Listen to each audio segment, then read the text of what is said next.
For a minute or two she stood looking at the house and wondering what to do next, when suddenly a footman in livery came running out of the wood. She considered him to be a footman because he was in livery.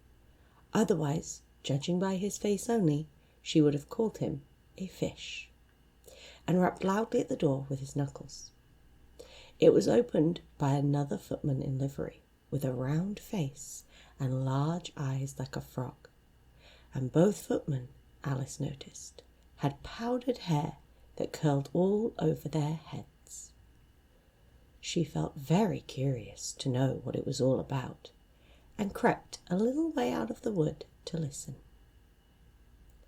The fish footman began by producing from under his arm a great letter, nearly as large as himself, and this he handed over to the other, saying in a solemn tone, "For the Duchess, an invitation from the Queen to play croquet." The frog footman repeated in the same solemn tone, only changing the order of the words a little, "From the Queen, an invitation for the Duchess to play croquet." Then they both bowed low, and their curls got entangled together. Alice laughed so much at this that she had to run back into the wood for fear of their hearing her, and when she next peeped out, the fish footman was gone, and the other was sitting on the ground near the door, staring stupidly up into the sky. Alice went timidly up to the door and knocked. "There's no sort of use in knocking," said the footman, "and that for 2 reasons. First, because I'm on the same side of the door as you are. Secondly, because they're making such a noise inside, no one could possibly hear you. And certainly there was a most extraordinary noise going on within, a constant howling and sneezing, and every now and then a great crash, as if a dish or kettle had been broken to pieces." "Please then," said Alice, "how am I to get in?" "There might be some sense in your knocking," the footman went on, without attending to her, "if we had the door between us. For instance, if you were inside, you might knock, and I could let you out, you know." He was looking up into the sky all the time he was speaking, and this Alice thought decidedly uncivil. "But perhaps he can't help it," she said to herself. "His eyes are so very nearly at the top of his head. But at any rate, he might answer questions. How am I to get in?" she repeated aloud. "I shall sit here," the footman remarked, "till tomorrow." At this moment the door of the house opened, and a large plate came skimming out, straight at the footman's head. It just grazed his nose and broke to pieces against one of the trees behind him.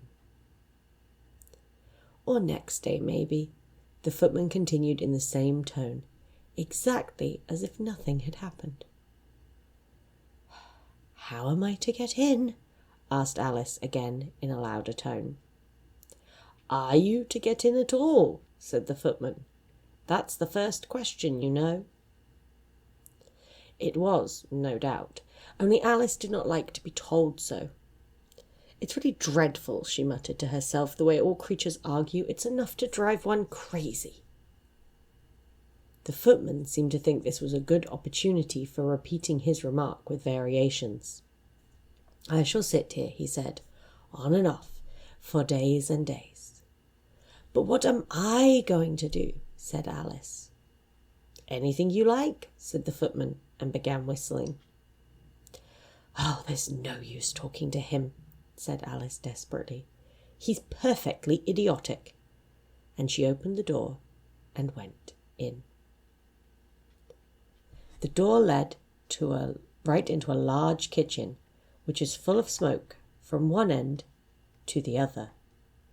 The Duchess was sitting on a 3-legged stool in the middle, nursing a baby, and the cook was leaning over the fire, stirring a large cauldron which seemed to be full of soup.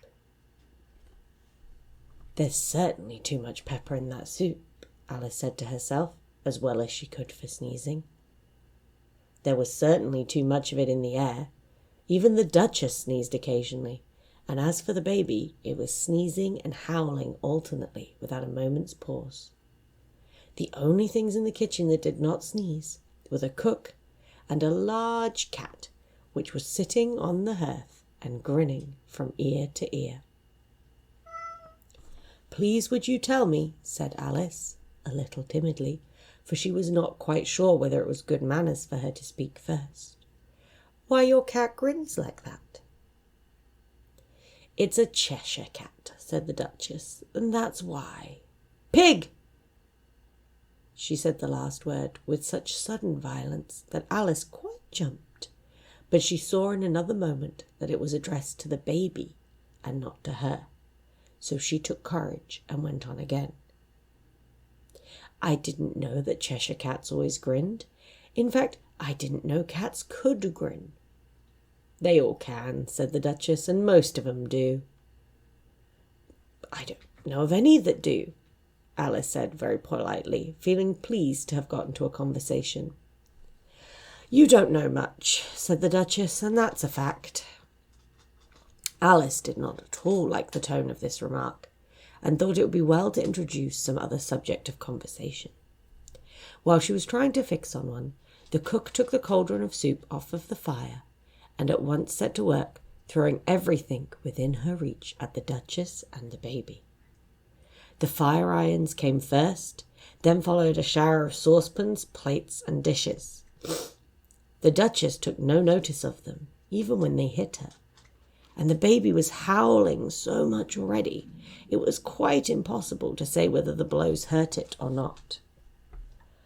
"Oh, please mind what you are doing," cried Alice, jumping up and down in agony of terror. There goes his precious nose!" An unusually large saucepan flew close by it and very nearly carried it off. "If everyone minded their own business," said the Duchess in a hoarse growl, "the world would go round a good deal faster than it does." "Which would not be an advantage," said Alice, who felt very glad to get an opportunity of showing off a little of her knowledge. "Just think of what it would make the day and night. You see, the earth makes 24 hours to turn around on its axis." "Talking of axis," said the Duchess, "chop off her head." Alice glanced rather nervously at the cook to see if she meant to take the hint, but the cook was busily stirring the soup and seemed not to be listening, so she went on again. 24 hours, I think, or is it 12? Oh, don't bother me," said the Duchess. "I never could abide figures." And with that, she began nursing her child again, singing a sort of lullaby as she did so, and giving it a violent shake at the end of every line. "Speak roughly to your little boy, and beat him when he sneezes. He only does it to annoy, because he know it teases." Wow, wow, wow. While the Duchess sang the second verse of the song, she kept tossing the baby violently up and down, and the poor little thing howled so that Alice could hardly hear the words. "I speak severely to my boy, I beat him when he sneezes, for he can thoroughly enjoy the pepper when he pleases. Wow, wow, wow." "Here, you may nurse it a bit if you like," said the Duchess to Alice, flinging the baby as she spoke. "I must go and get ready to play croquet with the Queen," and she hurried out of the room. The cook threw a frying pan after her as she went out, but it just missed her. Alice caught the baby with some difficulty, as it was a queer-shaped little creature, and held out its arms and legs in all directions. "Just like a starfish," thought Alice. The poor little thing was snorting like a steam engine when she caught it, and kept doubling itself up and straightening itself out again, so that altogether, for the first minute or two, it was as much as she could do to hold it. As soon as she had made out the proper way of nursing it, which was to twist it up in a sort of knot, and then keep it tight hold of its right ear and left foot so as to prevent its undoing itself. She carried it out into the open air. "If I don't take this child away with me," thought Alice, "they're sure to kill it in a day or two. Wouldn't it be murder to leave it behind?" She said the last words out loud, and the little thing grunted in reply. It had left off sneezing by this time. "Don't grunt," said Alice. "That's not a proper way of expressing yourself." The baby grunted again, and Alice looked very anxiously into its face to see what was the matter with it. There could be no doubt that it had a very turn-up nose, much more like a snout than a real nose. Also, its eyes were getting extremely small for a baby. Altogether, Alice did not like the look of the thing at all. But perhaps it was only sobbing, she thought, and looked into its eyes again to see if there were any tears. No, there were no tears. "If you're going to turn into a pig, my dear," said Alice seriously, "I'll have nothing more to do with you. Mind now." The poor little thing sobbed again, or grunted. It was impossible to say which, and they went on for a while in silence. Alice was just beginning to think to herself, "Now what am I to do with this creature when I get home?" when it grunted again, so violently that she looked down into its face in some alarm. This time there could be no mistake about it. It was neither more nor less than a pig, and she felt it would have been quite absurd for her to carry it further. So she set the little creature down and felt quite relieved to see it trot away quietly into the wood. If it had grown up, she said to herself, it would have made a dreadfully ugly child. But it makes a rather handsome pig, I think. And she began thinking over a few children she knew who might do very well as pigs, and was just saying to herself, if only one knew the right way to change them, when she was a little startled by seeing the Cheshire Cat sitting on the bough of a tree a few yards off. The cat only grinned when it saw Alice. It looked good-natured, she thought. Still, it had very long claws and a great many teeth, so she felt that it ought to be treated with respect. "Cheshire Puss," she began, rather timidly, as she did not at all know whether it would like the name. However, it only grinned a little wider. "Come, it's pleased so far," thought Alice, and she went on. "Would you tell me, please, which way I ought to go from here?"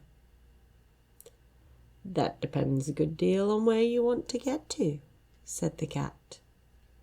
"I don't much care where," said Alice. "Then it doesn't matter which way you go," said the cat. "So long as I get somewhere," Alice added as an explanation. "Oh, you're sure to do that," said the cat, "if only you walk long enough." Alice felt that this could not be denied, so she tried another question. "What sort of people live about here?" "In that direction," the cat said, waving its right paw around, "lives a hatter. And in that direction," waving the other paw, "lives a March hare. Visit either you like, they're both mad." "But I don't want to go amongst mad people," Alice remarked.